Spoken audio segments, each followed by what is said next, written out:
Welcome back, my beautiful soul. I am so happy to have you here. Today is all about the third insight of the Celestine Prophecy. Before we get into it, if you haven't already, I dove into the first two insights on other episodes. You can go back and check those out because naturally these all add one on top of each other and correlate in really beautiful ways. And secondly, on top of that, if you haven't already, I recently started a new Telegram channel, a place where people can connect with like-minded souls. You can stay up to date with things going on in my world, different things I'm creating or sharing, or free trainings. And I also do little collective updates and just share extra tools that might be supportive that I'm picking up in collective energy. So if you want to be a part of that and also, kind of follow along with this sort of book club style and just connect with other beautiful people, the link for that is in the description down below. You can hop in there. And without further ado, let's get into the third insight. This is very much in the quantum realm, which I love. It's very much in the quantum realm, and I love this because actually I was always super tuned into energy. I always kind of believed in more. So, as with the first insight, that deep longing in my soul and that deep belief that there had to be more to life than just the physical was always there, even though I didn't understand it. And then the second insight, that understanding of why human beings are where they're at, why they think the way they do, and why we maybe have been so limited and kind of blinded from the energetic truth that, generations and histories and past cultures deeply, deeply believed in and were connected to. And yet our modern day society has kind of, until more recently, just shut it out completely, and now we're coming back around to it. We've been distracted and disconnected from the energetics. And so the third insight is very much about carrying on from the second. If you recall, they finished the kind of church-driven age, and then it went into the kind of science-based age of what can we physically prove? What can we study? We can hypothesize, postulate, if that's the word here, and create tangible proof of this is how it works, or this is what we know to be true, right? So mankind went off in search of more physical answers and understanding and meaning. In the meantime, those still back at home, wherever home was at the time, began developing and improving their society, using things, elements from the earth, growing, building, eventually getting to where we are now today, where we very much built up a lot, but kind of lost the deeper purpose, the deeper sense of meaning in life.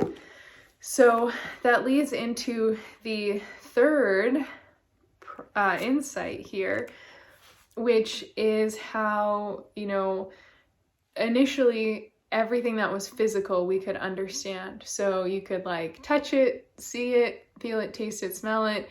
There was something kind of tangible in that proof, whereas the energetic, if it was just an intuitive sense, it's still, there was no way to prove it. And I know for myself and for a lot of intuitive people I've talked to or worked with over the years, it becomes an easy place to doubt yourself and almost gaslight yourself, because society gaslights intuition, and it's always questioned. You have this really deep inner knowing or this feeling, or you get this kind of vision or this guidance to go do something, but you can't understand where it came from.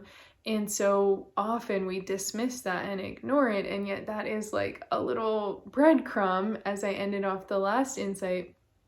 It's like breadcrumbs from the universe, or breadcrumbs from your higher self, or breadcrumbs from God guiding you to something that's actually in alignment.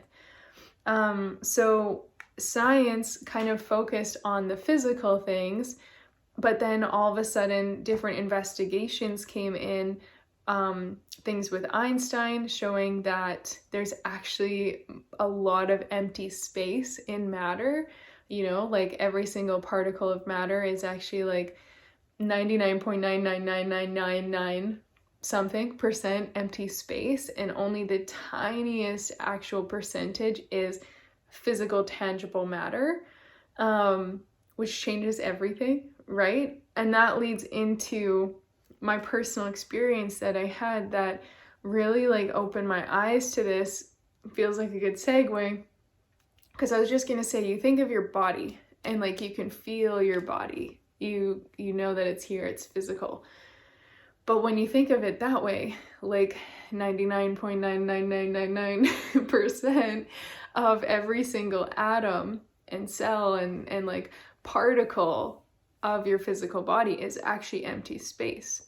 So in order for all that empty space to be condensed, right, and only see the matter, we only see the physical matter, but the physical matter is only like 0.0000001%.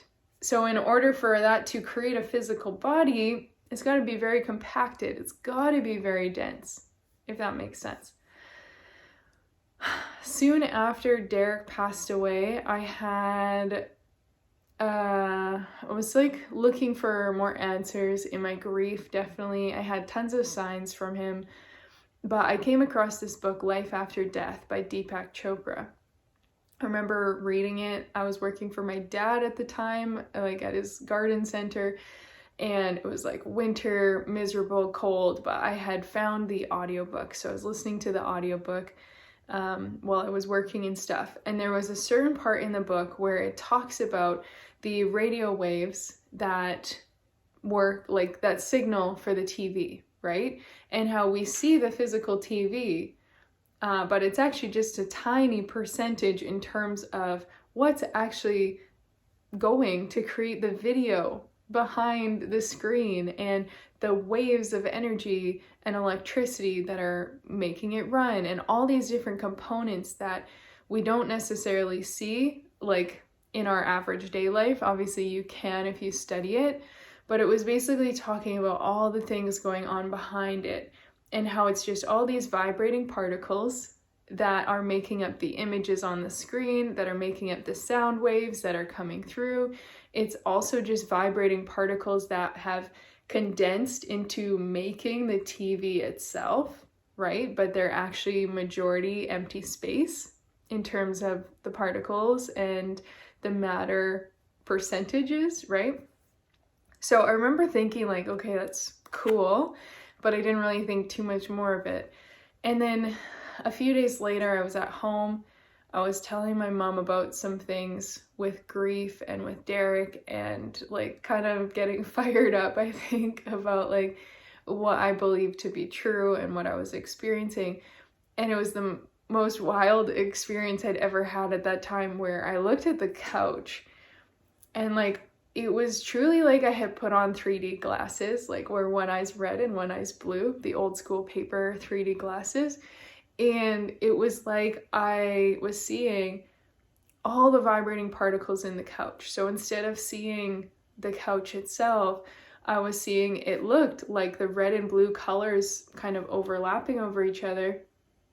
And just like all these little dots of like buzzing, vibrating particles of energy.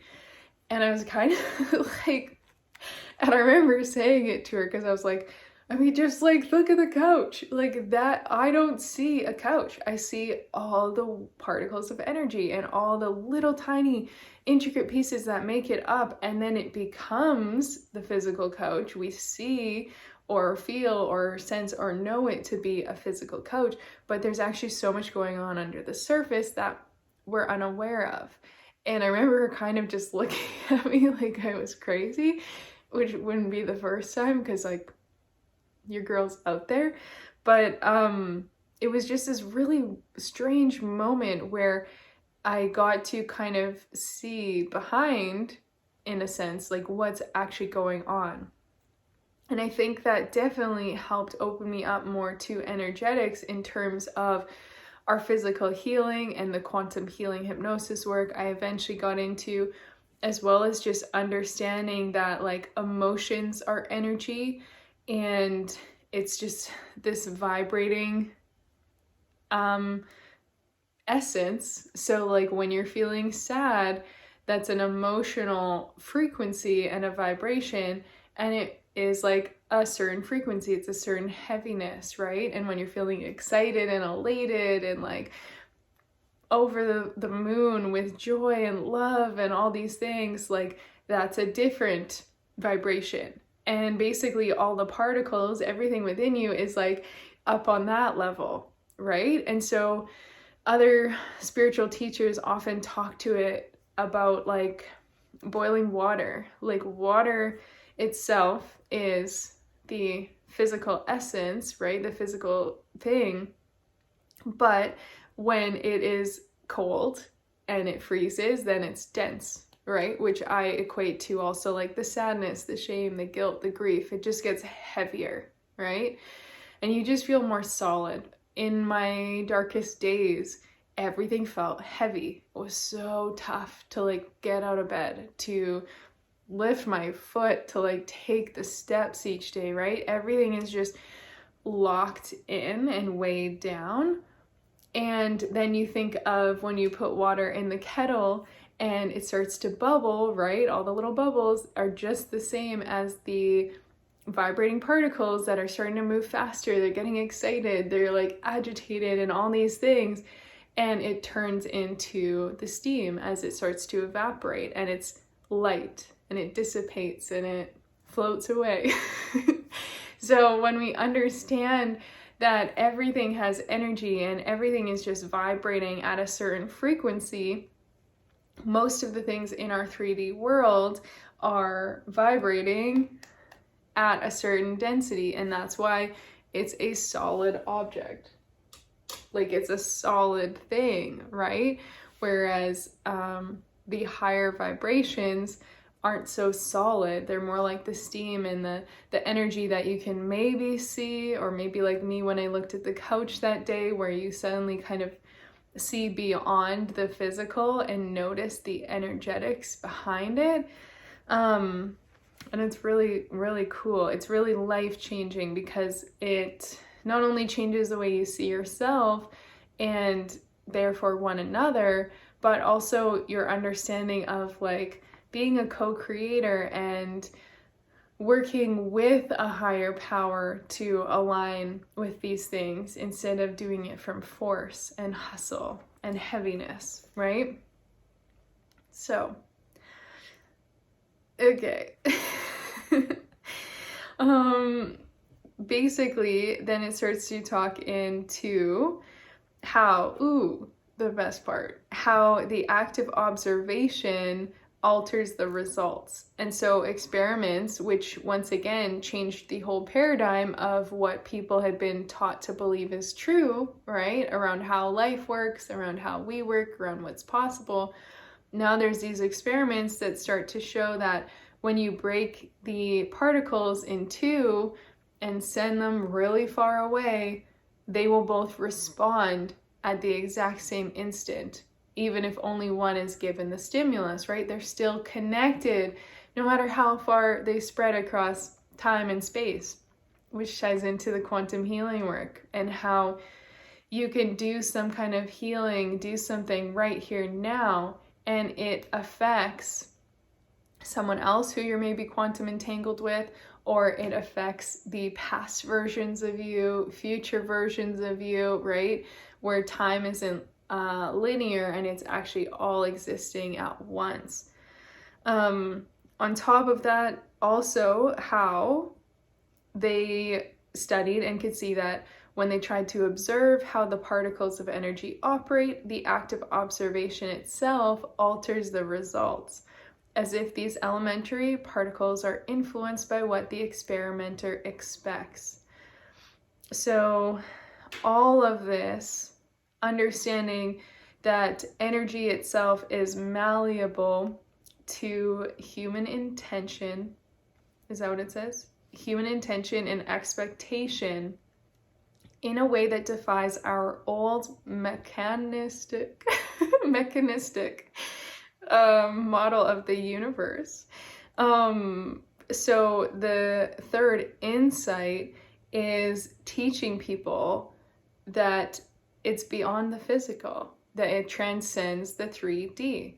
And it goes more into this in the book, obviously, about how a lot of scientists are still skeptical about that, how a lot of people in general, scientists or not, find it hard to believe, right? And it's that limitation that then keeps you focused only on the physical.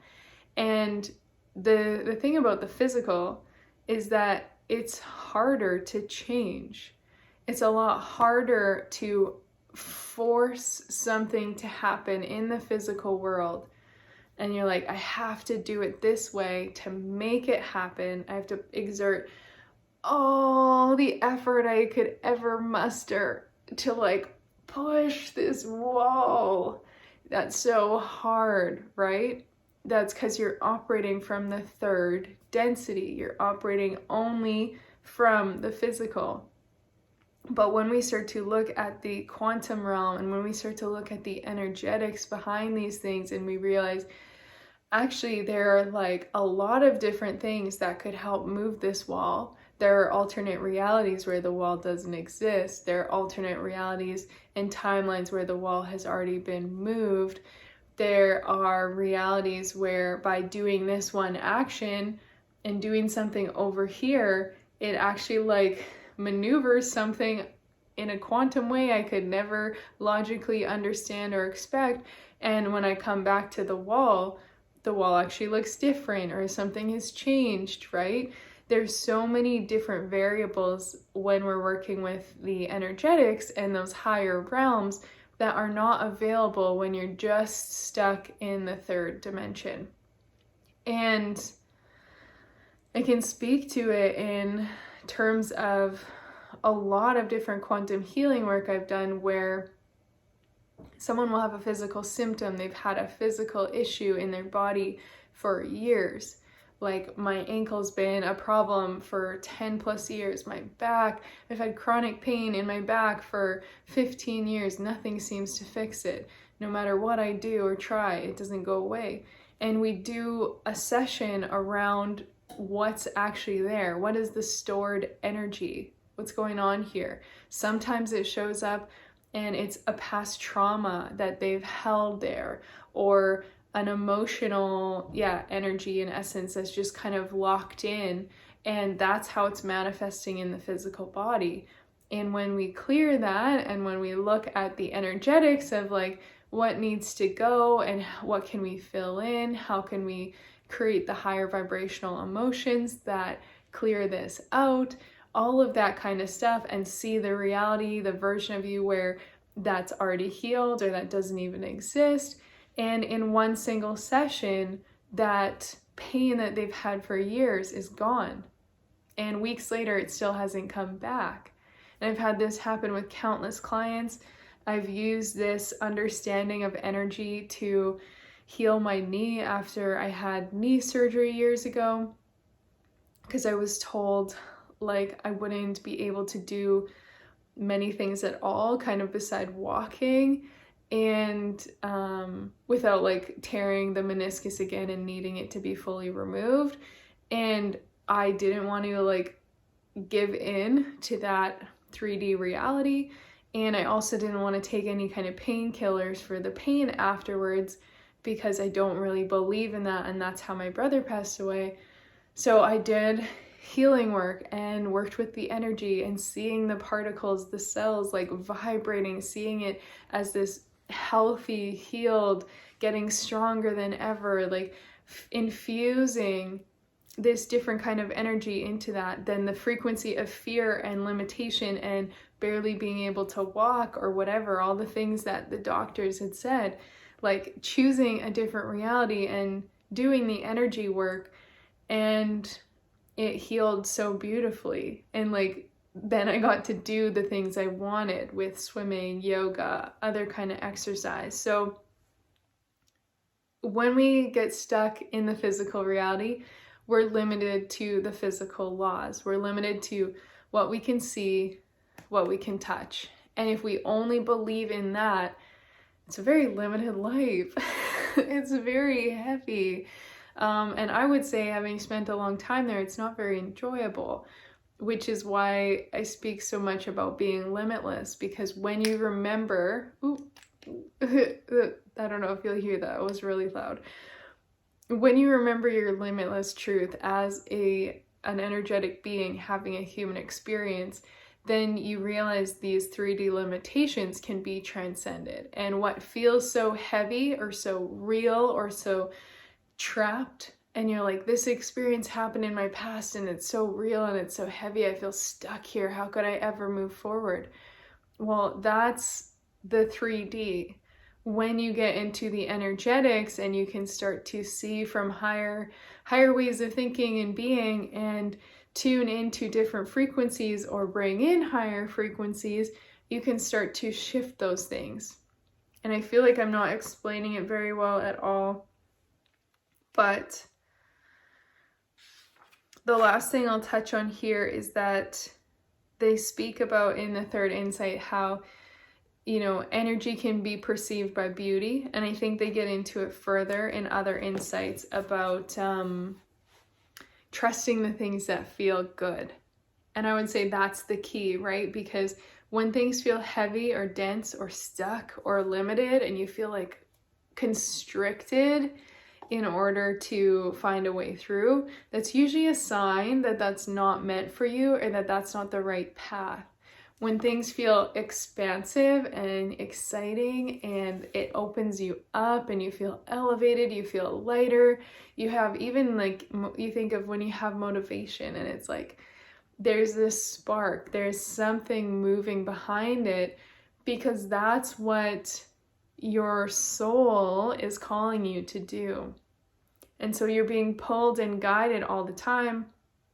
As they talk about, when you start to perceive energy more, you'll notice beauty. And it starts where you really, really notice how beautiful that tree is. And you notice maybe the details or the colors in a different way. Things start to seem more vibrant. And it might sound silly depending on where you're at in your journey, but I can say for myself, I've experienced this firsthand, where when I was in the grief and trauma and depersonalization and all these things that were heavy and kept me ungrounded, everything felt dark, everything felt bleak and heavy. And when I started to make positive changes with my lifestyle, my diets, my habits, where I was spending my time and energy, the thoughts that I was having, the beliefs, everything, right? When I started to make those shifts and do more of this inner work, I realized whoa, I feel like I'm seeing things in a totally new way. I feel like I see the colors and it is more vibrant and more beautiful. I feel love in a new way that I didn't ever experience before. I can get the sense of the energetic presence that someone has, right? And so the more you start to open up to it, the more you can notice, insight number one, the synchronicities. The more you can notice this meaningful coincidence that seemed impossible, and all of a sudden it manifested and you're like, whoa, how did that get here? But it's because you were feeling light, you were feeling good, you followed the flow of least resistance, you followed the signs, you were feeling grateful and excited about your life as you were going, and naturally you attracted and aligned with the right people, the right situations, the right opportunities, the right resources to support you and where you were meant to go. And it truly becomes this beautiful game when you're surfing the wave and working with energy instead of opposing it and trying to do everything only from the physical force. So I'm going to end that here because I feel like that's the best way to summarize this long-winded ramble and kind of all over the place episode, is that, it's flow versus force. Force keeps you only on what you can see, only what you can perceive through the 3D lens. And flow or alignment is coming from something bigger than that, where there's just that deep inner knowing, or something feels good and pulls you that way, or you get the synchronicity, you get the alignment, you see something that looks more beautiful or like magnetic and attractive, and you follow that. My whole physical appearance changed when I started doing energy work and releasing the traumas and the heaviness, and making more space for like light to come in, to feel lighter, to feel more love each day, to embrace the joy and the excitement, the magic of every single moment. I started to like glow differently. My appearance changed, and certain features and like everything just felt more like vibrant, because I was no longer just stuck in the heaviness of the 3D. So magical things happen when you open up to more, and when you realize there's more than what you've been taught to believe, which ties it back into insight number 2 around there's a reason why you might feel uncomfortable believing in more. There's a reason why you might feel skeptical. That's totally normal. I was too for a long time. I would never have thought I'd be talking about these things so openly, or doing quantum healing work with people. Or like any of the stuff I do now would not have really been something I expected. But the reason we're skeptical is because of the limitations we've been taught, and the limited way that has been passed down from before us. And so when we understand there's a reason they had the limitations before, there's a reason they only saw certain things or believed certain things, and now we have an opportunity to just be open. Like, I might not still fully believe it, but I'm open that maybe there could be something to this. And that's how it started for me. Like, I don't totally believe it. I think people who talk about, like, I had family friends who were like, I do Reiki, and I was like, you're crazy. I was like, okay, that's cool. And now here I am being like, I'm doing quantum healing work, and like we can heal without even being in person, and like all these things. And I've seen the miracles that come from it. And so I became a believer because I was open to just like, maybe there is something to this. I'm keen to like explore and ask questions and try it out. And my whole life changed because of it. So we will end that here. Insight number 3. As I said, please feel free to jump inside the Telegram group to stay connected. Comment down below. Like, share, save, subscribe, all the things. And I'm so glad you're here with me, and I cannot wait to see you again very soon.